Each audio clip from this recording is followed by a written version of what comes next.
delighted today to be here talking once more about leadership. Instead of me doing the introductions, I would like my guests, if they don't mind, to tell us, me, who they are. Ladies first. So my name is Delap. I'm a vicar in the Church of England.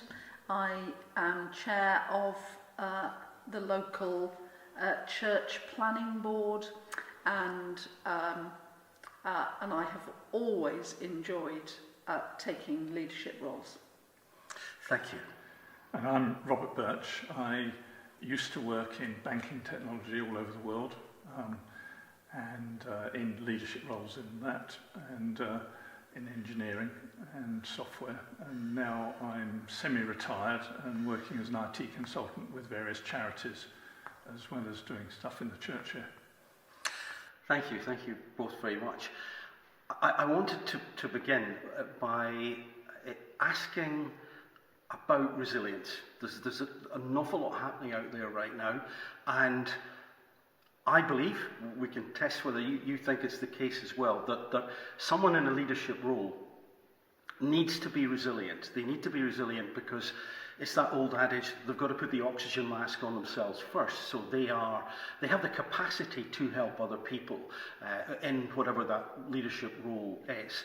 So I suppose, to throw that open, it's, does the leader need to be resilient? And if you agree that they do, how can they create or maintain that resilience?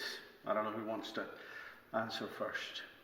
Well, resilience is obviously vitally important, particularly in the things that we've been going through in the last couple of years with COVID and the economic situation and so on.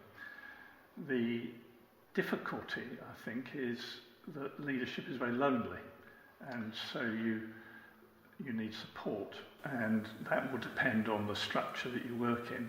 In a company, if you're the CEO, then it's the chairman's role really to be a supporter, mentor, crying shoulder for that person.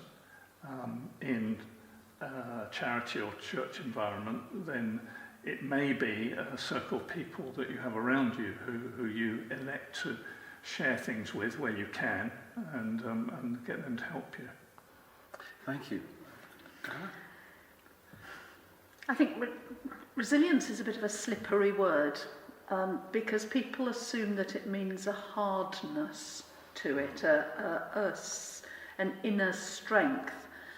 But I'm not sure whether resilience isn't actually more to do with, or is more linked with, adaptability. That there's something about building within yourself the ability not to be so brittle, so hard, that when the knocks come, you break. Instead, you've got the flexibility in the people around you who can help you bend. So it's not that you're not affected, but you don't snap. Yeah. I don't know how you can not be affected when things are tough.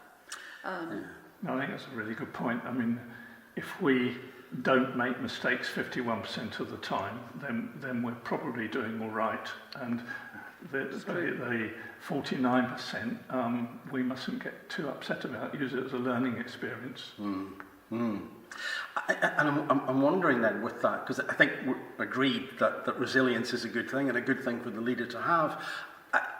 With that resilience, I then wonder if that could allow the leader to be more compassionate.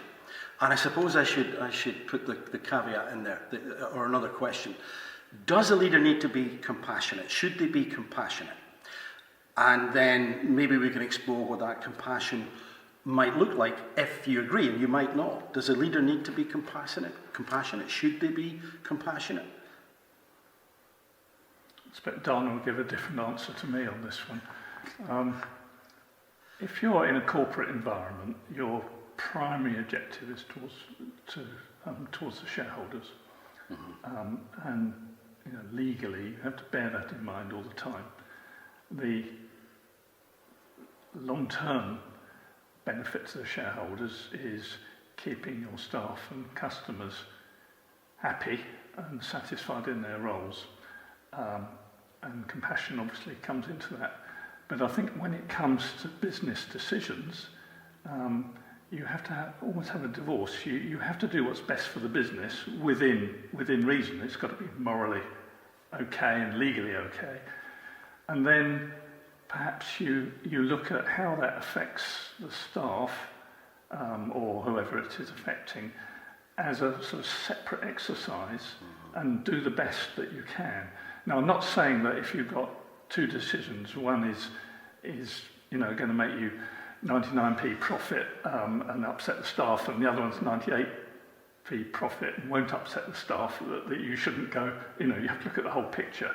But on the other hand, you can't be led just by the needs of a particular group, the staff or the clients or whatever. You've got to look at the whole picture. Thank you. It's just a balancing act.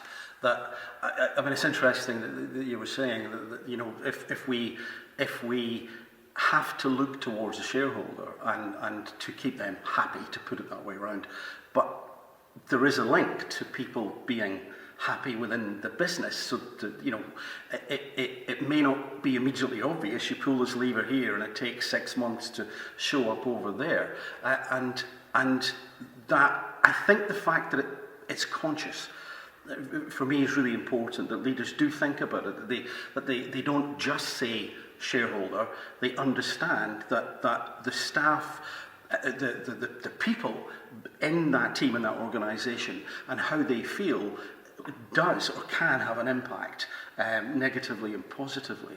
And I think it was... Absolutely. I mean, a happy company is normally productive and one that retains staff and is good for clients. But the objective is not a happy company. Interesting. That's the way of making a company successful, possibly. Yeah. And it was it the chief economist of the Bank of England about 5 years ago, whose name, apologies, I forget, but I think he questioned that primacy law towards shareholders and said, maybe we need to look at that. And it's not something that we can change here, no. But it is an interesting question. Well, I think we'd all agree with that, but while the law is in place, that has to be... Yeah. So it's how do we manoeuvre within it. Yeah. Thank you. Dana. I am reminded of a number of stories about Jesus' healing miracles. And when Jesus sees somebody in need, sometimes he is compassionate in the way that we normally use the word. He cares and protects and makes a safe space for that person. But sometimes Jesus' compassion comes with a pretty hard edge. So he'll say, "You're healed in God's name, go and sin no more."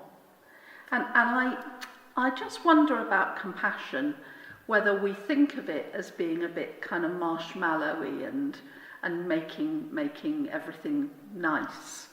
And I'm very wary of that. I used to be a probation officer, and then I was a prison chaplain, and you can't work with people who have done something which contravenes the law of the land without bringing into play the fact that they are culpable for breaking that law. There's no point in saying, "Oh, I'm so sorry that your life has turned out as it is." Much more important to say, let's think about why this happened, let's challenge why you made the choices you made, now go and sin no more. So I worry that we misdefine compassion. And there's something about protecting workers in a company, but there's also something about a bigger picture, and that sometimes comes into play in the things that I do, that actually for the bigger picture it's important to make a change that people aren't terribly happy with, because unless you make that change, things aren't going to move forward, things aren't going to change helpfully and productively. So compassion sometimes misdefined. I've been learning a lot about compassion in the last year, And one of the things I've been learning about compassion is to be compassionate with myself. That's not being nice to myself always, but I do have a tendency to overwork, and to be compassionate for me is to say, the way you have been living, the work-life balance and so on, is not right at the moment. You must be proactive in doing something about it. So, and that's really interesting, because it takes us back to the resilience question, and to be compassionate with self, so that one can be compassionate around others, whatever it may mean.